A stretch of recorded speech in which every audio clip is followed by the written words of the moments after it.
दोस्तों नमस्कार, मैं आपका दोस्त गोपाल कुमार एक बार फिर से आप सभी के बीच में सिस्टम की तरफ से जो न्यू नोटिफ़िकेशन मिला है हम सबको कल, उसके बारे में मैं आपको बताने का प्रयास करूँगा। इस नोटिफ़िकेशन से हम सबको क्या बेनिफिट होने वाला है या फिर हमारा पीवीसी मेटा आने वाले समय में किस दिशा में जाने वाला है और इस नोटिफ़िकेशन के हिसाब से हम आगे कैसे काम करें और हमारी कम्युनिटी को क्या बेनिफिट मिल सकता है, ये सारी चीज़ें मैं आपके बीच में रखने का प्रयास करूँगा। तो चलिए बिना समय को गँवाए अभी वीडियो को स्टार्ट करते हैं। सबसे पहले एक ज़रूरी सूचना, दोस्तों हम सभी क्रिप्टो करेंसी के अंदर काम कर रहे हैं और क्रिप्टो करेंसी के अंदर बताया जाता है कि धैर्य, पेशेंस हमें रखना होगा और पेशेंस रख कर के ही हमें यहाँ पर काम करना होगा। क्योंकि जो लोग क्रिप्टो करेंसी के अंदर पेशेंस नहीं रखेंगे, वो लोग यहाँ पर अपना लॉस करेंगे क्योंकि हम लोग यहाँ पर प्रॉफ़िट बनाने के लिए आए हैं।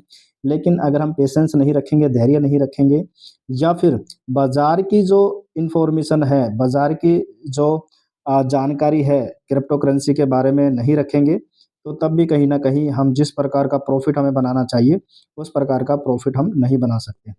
दोस्तों एक सिस्टम होता है हर एक काम का, तो क्रिप्टो करेंसी के अंदर भी एक सिस्टम होता है, जिसके आधार पर करेंसी का रेट अप या डाउन होता है। तो क्रिप्टो विशेषज्ञ क्या कहते हैं इसके बारे में, चलिए समझते हैं। किसी भी टोकन का आधार मूल्य जारी किए गए टोकन से प्राप्त तरलता पर निर्भर करता है। ब्लॉकचेन बाजार में बाजार मूल्य से प्रभावित होता रहता है, चाहे वो डिसेंट्रलाइज वेबसाइट हो चाहे सेंट्रलाइज एक्सचेंज हो। वहाँ पर जब भी हम टोकन का लेन देन करते हैं तो वह लेन देन टोकन की तरलता के ऊपर जो है उसका जो प्राइस होता है वो अप डाउन होता है। चलिए आगे समझते हैं।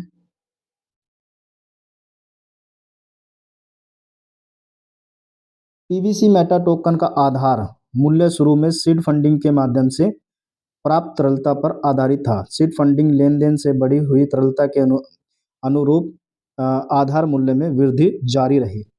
आपने देखा होगा जब सिस्टम 28 जुलाई 2022 को जब हमारे बीच में पीवीसी मेटा टोकन को लेकर के आया, तो पहला चरण था सीड फंडिंग का। तो जैसे-जैसे सीड फंडिंग बढ़ती चली गई और सिस्टम के पास बीओएसडी के रूप में तरलता बढ़ती रही, तो यहाँ पर आपने देखा होगा कि पीवीसी मेटा का रेट लगातार बढ़ता रहा। डेली यहाँ पर आपको कुछ ना कुछ यहाँ पर आपको रेट में आपको रेट इसका बढ़ता हुआ दिखा, है ना? कभी आधा डॉलर, कभी $1 डेली हमें यहाँ पर रेट इसका बढ़ता हुआ देखने को मिला। तो कारण क्या था कि सिस्टम के अंदर बीओएसडी के रूप में यहाँ पर तरलता प्राप्त हो रही थी सिस्टम को। और जैसे ही फिर दूसरा चरण आया फार्मिंग का, तो वहाँ पर चलिए उसको भी समझेंगे। अब नीचे देखिए, डिसेंट्रलाइज़ और सेंट्रलाइज़ एक्सचेंज पर जारी बाज़ार मूल्य के बराबर आधार मूल्य निर्धारित करने के अनुभव से पिछले कुछ दिनों में टोकन की कीमत में काफ़ी गिरावट देखी गई है। यह अस्थिरता पीवीसी मेटा समुदाय में असुरक्षा की भावना पैदा करता है। तो दोस्तों आपने देखा कि पिछले 1 डेढ़ महीने से लगातार पीवीसी मेटा का रेट नीचे गिरता जा रहा है।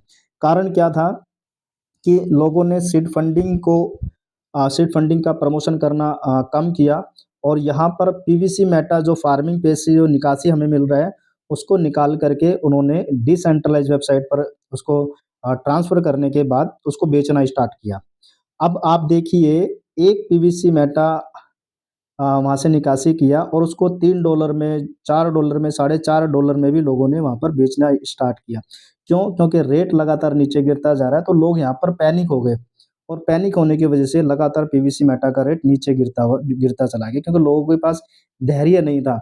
लोगों ने पेशेंस नहीं रखा और उन्होंने हो सकता है कि यहाँ पर अपना लॉस भी किया हो क्योंकि सीड फंडिंग सभी साथियों ने कहीं न कुछ कुछ साथियों ने जो है 12 के रेट में की, 11 के रेट में की, 10 के रेट में की और जब उन्होंने बेचा तो एक पीवीसी मेटा 3 के रेट में, 4 के रेट में या 5 के रेट में भी बेचा। तो कहीं न कहीं उन लोगों ने लॉस किया और कारण क्या था कि उन्होंने धैर्य नहीं रखा, पेशेंस नहीं रखा और उन्होंने यहाँ पर अपने पीवीसी मेटा को वो बेच करके मार्केट से बाहर हो गए। तो यहाँ पर पेशेंस हमें बना के रखना होगा। अब नीचे देखिए, पीवीसी मेटा के साथ अपना भविष्य सुरक्षित करने के लिए वेबसाइट पर टोकन का आधार मूल्य सीड फंडिंग के माध्यम से प्राप्त तरलता पर सीमित कर दिया गया है। आप सभी सीड फंडिंग को प्रोत्साहित करना जारी रखेंगे, जिससे पीवीसी मेटा टोकन की कीमत लगातार बढ़ती रहे। दोस्तों फिर से सिस्टम बोल रहा है कि आप सीड फंडिंग के ऊपर फोकस करें, लोगों की सीड फंडिंग कराएँ ताकि आपके पीवीसी मेटा का जो रेट है, वो रेट बढ़ना स्टार्ट हो जाए। तो अभी हमें काम क्या करना है, हमें ज़्यादा से ज़्यादा लोगों का सीड फंडिंग कराना है, अपना स्वयं का भी सीड फंडिंग करना है।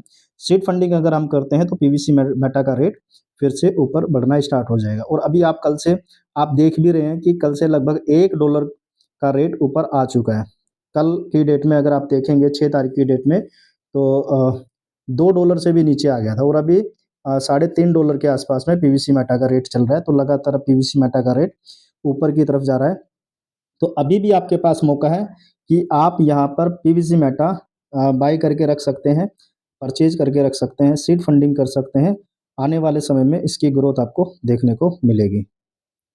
चलिए लास्ट में हम लोग देखेंगे कि जिस चीज़ का हमें काफ़ी समय से इंतज़ार था, विड्रॉल को लेकर के बहुत सारे लोग पैनिक थे कि सिस्टम विड्रॉल नहीं दे रहा है या फिर सिस्टम एक टोकन का विड्रॉल दे रहा है और वो भी 3 दिन के अंदर पहुँच रहा है। तो मुझे लगता है कि अभी विड्रॉल की समस्या 14 दिसंबर से खत्म हो जाएगी, क्योंकि सिस्टम हमारे बीच में P2P ट्रेडिंग के माध्यम से 14 दिसंबर को, चलिए मैं एक बार पढ़ के बता देता हूँ आपको। वेबसाइट पर टोकन निकासी P2P ट्रेडिंग के माध्यम से 14 दिसंबर 2023 तक शुरू की जा रही है। इस सुविधा से कम समय में हम अधिकतम टोकन की निकासी कर सकेंगे। दोस्तों यहाँ पर P2P के माध्यम से आप टोकन की निकासी कर पाएँगे और मुझे ऐसा लगता है ये जो निकासी होगी ना, ये फार्मिंग पेज से होगी। जो हमारा फार्मिंग पेज है जहाँ पर हम लोग फार्मिंग करके जो हमारा BUSD रिलीज़ हो रहा है, उस पेज से हमें यहाँ पर P2P मिलेगा, जहाँ पर हम अपने पैसे को INR में कन्वर्ट कर सकते हैं, किसी दूसरे टोकन में कन्वर्ट कर सकते हैं, उसको बेच सकते हैं। तो ये एक बड़ी न्यूज़ है, गुड न्यूज़ है। और इसके बाद अगर ऐसा हुआ तो मेरा ऐसा मानना है कि पीवीसी मेटा का रेट बहुत जल्द आपको ट्रिपल डिजिट में देखने को मिल सकता है। तो ये बहुत ही अच्छा समय है आपके पास, बहुत अच्छा मौका है। आप पीवीसी मेटा बाय करके ज़रूर रखें, ताकि आने वाले समय में आप यहाँ से एक बड़ा बेनिफिट ले सकें। पीवीसी मेटा टोकन हमेशा समुदाय को सुरक्षित रखने का प्रयास करेगा। दोस्तों ये चीज़ हमने हमेशा देखी है कि जब-जब सिस्टम ने कोई भी नोटिफ़िकेशन दिया है और उस नोटिफ़िकेशन के हिसाब से हम सब ने काम किया है, तो हमने यहाँ पर हमेशा प्रॉफ़िट बनाया है। तो हमें हमेशा सिस्टम के हिसाब से काम करना चाहिए। सिस्टम ने कभी भी किसी का भी नुकसान नहीं किया है, एक पैसे का भी नुकसान नहीं किया है। बस हमें सिस्टम के नोटिफ़िकेशन के ऊपर काम करना है और सिस्टम हमेशा हमारे साथ था, हमारे साथ है और हमारे साथ रहेगा। तो थैंक यू, आपका बहुत-बहुत धन्यवाद जो आपने मेरी बातों को ध्यानपूर्वक सुना। और अगर आप मेरे चैनल पर नए हैं, चैनल को अभी तक सब्सक्राइब नहीं किया है तो सब्सक्राइब कर लीजिए।